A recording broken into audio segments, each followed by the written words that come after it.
Get you some vegetable oil. Put you about 1 inch of water down in the bottom of a can. This particular can is a beef stew can.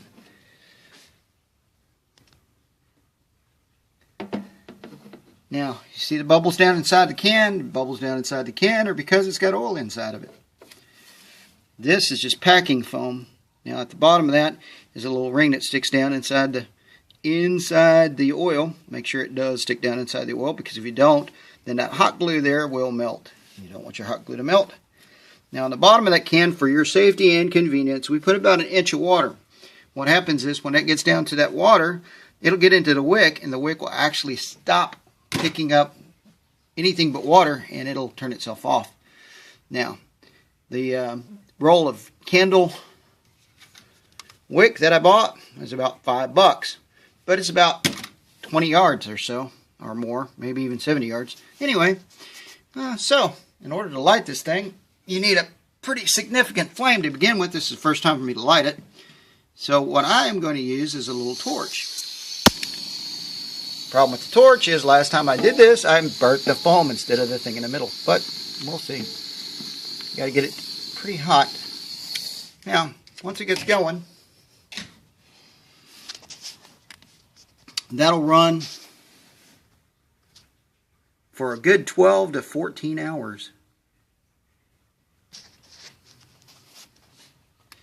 Now, I heat my house with candles. I have a previous video on that, and I will try to put a link down in the description below. But I've been using this instead of candles because I can light them once. It burns for about 12 hours, and I can get a larger wick down in there, which gives me a bigger flame. And you can control the size of the flame by how much of the wick you have sticking up above the oil.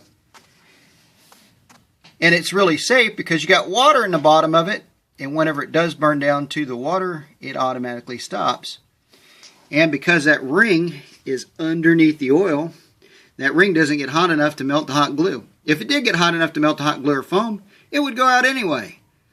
Nice, safe. Safety, #1 issue. Lots of enjoyment. It does burn a little bit of soot coming off the top of them. So when I do put it inside of the things that I heat, I do run into a lot of soot, which is actually good for me because I can use the soot as part of other projects. Electrically, chemically. It's a wonderful thing. Okay, talk to you later. Have a wonderful day and enjoy making yourself a water oil candle. I am Newphone, N-E-U-P-H-P-N-E. Newphone, N-E-U-P-H-P-N-E. Have a wonderful night.